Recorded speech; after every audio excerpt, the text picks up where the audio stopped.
Hey, this is Chloe with Experience the Outdoors. Today we were walking our creek and doing a little glass cleanup like we do after every rain because we have a swimming hole downstream a little bit and I don't want to step on glass when I'm swimming. And I was walking down and I looked and found this piece of flint. So let's see if it is an arrowhead or not.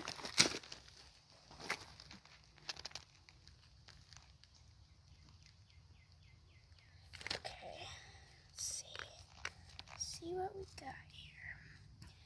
And, oh man, this is awesome. Yep, looks like we found one. That's cool. Let me see. Yep, you did.